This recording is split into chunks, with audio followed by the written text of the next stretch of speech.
who is quietly controlling over $500 billion in assets and hundreds of American companies, from Hollywood, Silicon Valley to the skies of the United States. They don't appear in the media, and no one knows their faces, yet they still control the medicine you take, the apps you use, and the data you send every day. Join me as we uncover the top most mysterious Chinese billionaires, and the final figure will leave you speechless. Zhang Lei, from a student who nearly failed his exams to a shadow on Wall Street. The sky over Beijing that night was heavy with rain. But inside a sealed room in a suburban villa, a deal worth hundreds of millions of dollars was being finalized in just a few hours of private flights. The man behind it all, Zhang Lei, was neither the son of a tycoon nor from a powerful family.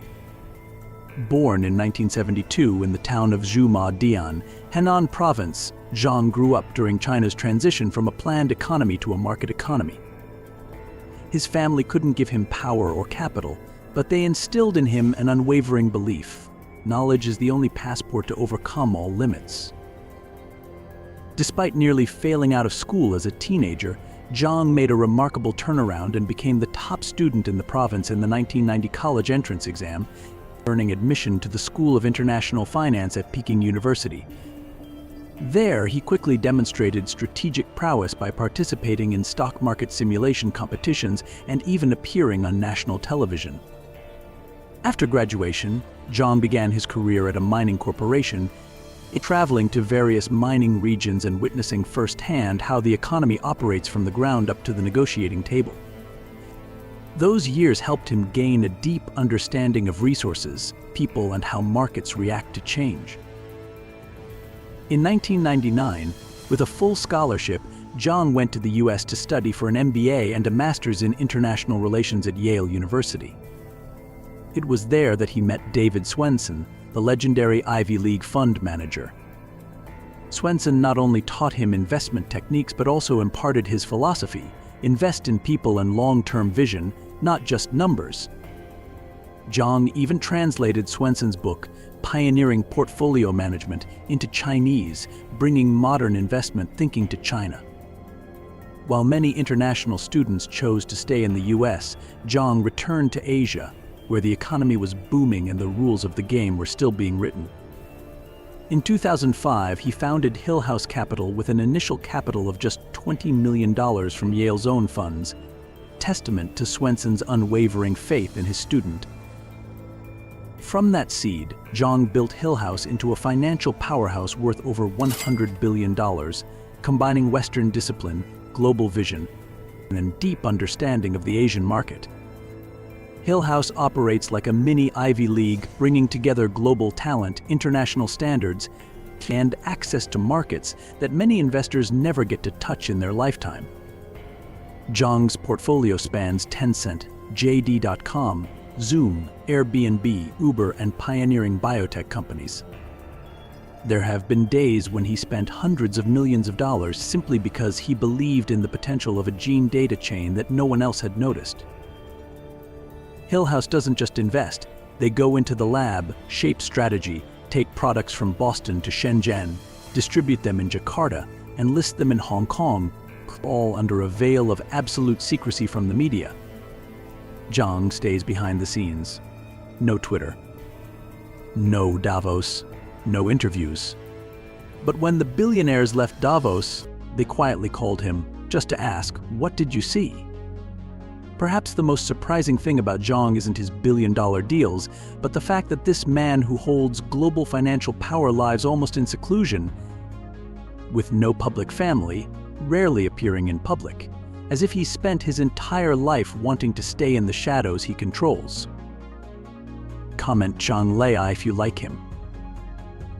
But while Zhang Lei is the investment master who operates behind the financial curtain, manipulating massive capital flows that few know about, Li Ji holds a different kind of power that sends shivers down the world's spine, the power to decide who lives and who dies. Li Ji, the invisible gatekeeper of the global healthcare industry. Amidst the glitz and glamour of billionaire conferences, Li Ji chooses to remain in the shadows. No Davos, no football teams, no loud parties. But in boardrooms from San Diego to Shanghai, the pharmaceutical industry whispers a chilling name, the gatekeeper. Born in 1967 in China, Li Yiji grew up during the country's economic opening. As the son of an ordinary family, he demonstrated exceptional academic ability and a passion for science from a young age. After graduating with a degree in chemistry from Peking University, Li Yiji received a scholarship to study in the United States and earned a PhD in organic chemistry from Columbia University, one of the world's leading institutions for scientific education. While working at major pharmaceutical companies in the United States, he identified a significant gap. The global pharmaceutical industry needed an R&D machine that could meet international standards and connect the two largest pharmaceutical hubs in the world, the United States and China. Seizing the global trend, in 2000, Li Yiji and his team founded Wuxi Pharmatech, later renamed Wuxi AppTech, in Shanghai. Unlike a traditional pharmaceutical company, Wuxi was designed as an intellectual manufacturing plant for the entire industry, where every step, from compound discovery, preclinical testing, raw material production, to FDA compliance, was executed with precision down to the micrometer. Pfizer, Johnson & Johnson, Amgen, and hundreds of biotech startups turned to Wuxi to shorten the journey from laboratory to patient. Thanks to its vision and meticulous execution, Wuxi has grown quietly but powerfully, spreading throughout the US healthcare corridors without a high-profile IPO or noisy M&A deals.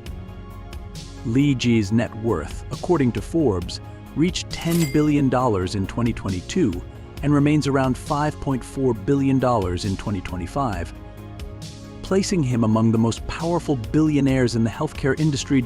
Unlike many billionaires who enjoy flaunting their wealth, Li Yiji does not own yachts or gold-plated mansions. Instead, he invests in a science fortress, steel-reinforced laboratories, state-of-the-art gene data storage systems, and private jets that transport scientists and samples across oceans in a matter of hours. In May 2025, a company linked to him quietly sold a seaside mansion in Fort Lauderdale for $12 million. But his private life remains as shrouded in mystery as ever. For national security officials, Wuxi is more than just a business. They hold the keys to drugs, human gene data, a library of molecular compounds, and a global vaccine network. It's all legal, but that power makes many people shudder. If pharmaceuticals are the oil of the 21st century, then Li Yiji doesn't just own an oil refinery, he owns the pipelines, the ports, and the shipping fleet. And what's most remarkable is that he built it all. While most of the world was still unaware of the name Li Yiji. While Li Yiji controls the global healthcare lifeline, from pills to genetic data, on another front, Charles Zhang is quietly laying the groundwork for the digital age, where every piece of information and every algorithm can be accessed by him. Charles Zhang, the invisible architect of the digital age, before Google was born, before Facebook appeared. Even before China had broadband, there was a man who quietly laid the first brick for the internet in a country of 1 billion people, Charles Zhang. Born in 1964 in Henan province, Zhang grew up during a period when the country was just opening up and eager to access Western knowledge. After earning a bachelor's degree in physics from Tsinghua University, he won a scholarship to study for a PhD in physics at MIT. It was here that Zhang was captivated by the nascent internet wave of the early 1990s. In 1995, he returned to China and founded Sohu.com, one of the country's first and most influential internet portals. Zhang was named one of the 50 most influential digital figures in the world by Time Digital and honored as a global leader of tomorrow by the World Economic Forum. He was also included in Businessweek's list of 25 global e-biz CEOs, alongside some of the biggest names in technology at the time. While Asian competitors were busy fighting for market share and hyping their brands, Zhang chose to look toward a different battlefield, the future of Western technology. Initially, he collaborated with American data companies to learn how to operate modern internet business models. Gradually, he infiltrated private funding rounds, advisory boards, and startups that no one was paying attention to. Today, those bets have paid off. Zhang holds stakes in US AI labs developing national logistics prediction technology, optimizing retail supply chains, and even supporting systems operated by the US government. A startup he backs is training language models for many Fortune 100 companies, simulating customer interactions at massive scale. Another company uses bio-AI to analyze gene data and predict health trends for millions of people. But in public reports, the name Charles Zhang is almost nowhere to be found. Through a network of venture capital funds and shell companies, he keeps his US holdings virtually invisible. Some companies receive funding without knowing who is really behind them. And that is precisely the point. While the world was fixated on TikTok or other flashy apps, Zhang quietly delved deep into the operating system of the US digital economy. His strategy does not rely on media spotlight, but on control over the infrastructure, the code, APIs, and data that every system depends on. In this world, owning the data pipeline is more powerful than any waterspout. And Charles Zhang has done what few Chinese billionaires dare to do, not only invest in the US, but immerse himself in the country's digital flow quietly but irreversibly. But behind that power, there is still a human being. Zhang has admitted to experiencing anxiety crises and only fully recovered 6 years ago. Amid billion-dollar tech deals, he still faces absurd rumors. Some even claim he once dated Taylor Swift. Zhang just laughs it off, denying it outright. That's just a rumor. I don't even know who Taylor Swift is. In that moment, the portrait becomes clear, an invisible architect of the global digital infrastructure, but also a human being who must face moments of vulnerability and petty gossip, a controller of the world's data, but still having to protect himself from untrue stories. But among digital infrastructure architects like Zhang, there is another kind of power, not chasing algorithms or data, but buying a piece of territory, a space large enough to experiment with things the world has never known. That is the choice made by Chen Tianqiao. Chen Tianqiao, the man who bought a piece of the sky. Before Silicon Valley realized the power of the internet, in Shanghai, a young man turned the virtual world into a real empire. Chen Tianqiao, born in 1973 in Zhejiang Province, graduated from Fudan University with a degree in economics. In the 1990s, when China was just opening up to e-commerce and broadband was still in its infancy, Chen, along with his wife and younger brother, founded Shanda Interactive Entertainment. Within a few years, Shanda became a gaming giant, releasing hit titles such as Legend of Mir, which captivated millions of players. In 2004, Shanda listed on Nasdaq, making Chen the youngest billionaire in China, with his fortune skyrocketing overnight. He became a symbol of the Asian digital entertainment era, transforming online gaming from cramped internet cafes into a multi-billion-dollar industry. But at the peak of his fame, Chen vanished. No explanation. No press release.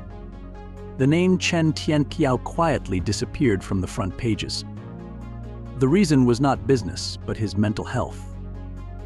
After years of running a huge entertainment empire, Chen began to suffer from panic attacks due to excessive pressure. Constant anxiety led him to decide to withdraw from Shanda, giving up a position that many people dreamed of, to find a new direction. Upon his return, Chen did not go back to gaming. Instead, he became a patron of neuroscience, but in a way that intrigued the world. He publicly stated that he would leave only 2 to 3% of his fortune to his children, dedicating the rest to brain research and charitable activities.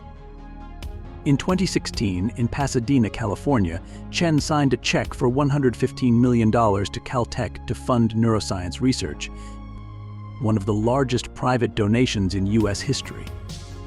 No press conference, no ribbon cutting, just sign, then leave. But that was just the beginning.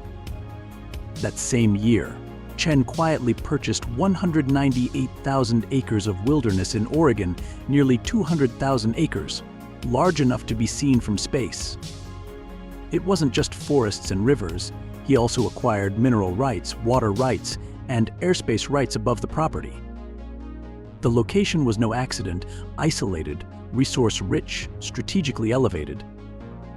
An ideal territory for everything, from nature conservation, top-secret research, to projects no one could oversee.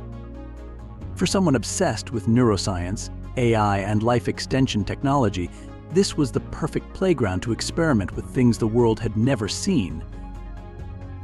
Today, Chen spends most of his time in Singapore with his wife and 3 children. He rarely appears in public, keeping his circle of contacts so small that even long-time partners have never met him in person. The Oregon land deal was kept so secret that local authorities only found out after the paperwork was finalized. Chen Tiantao did not buy the land to build a house. He bought it to own a space, both literally and figuratively. In a world where data and intelligence are supreme power, he chose to hunt for the one thing that cannot be copied, the secrets of the human brain. If Chen owns the land and sky to build his own scientific dreams, then Bruno Wu has chosen to control something more intangible yet more pervasive. The stories that millions of Americans watch every night and the world believes to be true. Bruno Wu, the invisible architect of Hollywood stories. He is not a director. He is not an actor. He has never stepped onto the red carpet at the Oscars. But in closed meeting rooms between Los Angeles and Shanghai, Bruno Wu Zheng holds something that many Hollywood moguls covet: the power to shape the American story told to the world. Born in 1966 in Shanghai, Wu came of age as China began opening up to the world.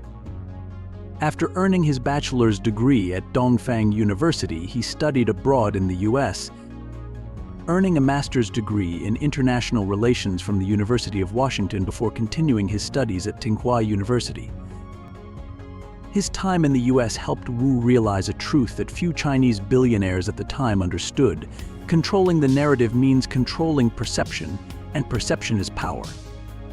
From that principle, he built Sun Media Group and later Sun 7 Stars Entertainment, a large private media and entertainment conglomerate with deep ties to Hollywood and the American creative industry.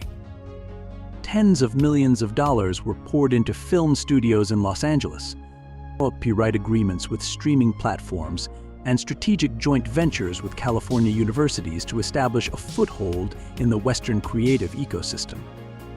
But Wu did not just invest in film. He focused on cultural infrastructure, the nodes that determine which stories are told, who tells them, and where they are told. From international distribution rights, stakes in production companies, to media technology platforms, everything is under his control. As a result, Wu has become a two-way gatekeeper, bringing American content to Asia and Asian content back to the US, and controlling both the final product and the hands that write the original scripts. Few know that he also collaborates with MIT Media Lab, investing in AI-based distribution technology and testing data systems that can predict audience reactions before trailers are released. For Wu, the story is not just about art, it is a strategic weapon in the game of soft power. According to Forbes, Bruno Wu and his family's net worth was once estimated at around $1 billion. Yet, in the American media, his name rarely appears. No noise, no controversy, just a network stretching from Hollywood to Shanghai, from Stanford to Beijing, deeply embedded in the most important cultural decisions across the Pacific. His private life adds to the mystery. Wu married Yang Lan, a famous Chinese TV host, but the two rarely appear together. After Yang Lan left Sun Media Group in 2005 to focus on television and humanitarian work, rumors swirled about a power struggle within the family, but neither has ever publicly responded. In August 2024, the image of this gatekeeper of soft power was shaken by a high-profile financial scandal involving the U.S. Securities and Exchange Commission, SEC.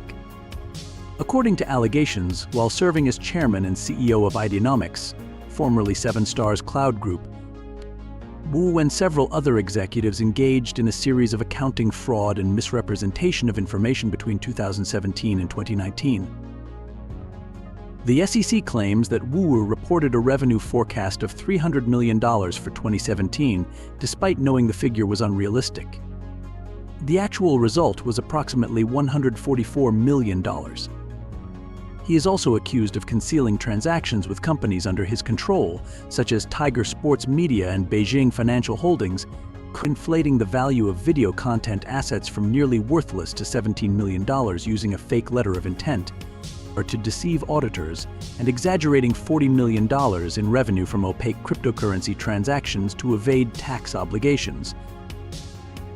Although he neither admitted nor denied the charges, Wu agreed to cease future violations, pay over $3.3 million in restitution and interest, along with a $200,000 fine, and was barred from holding any executive position in any publicly traded company in the US for 10 years.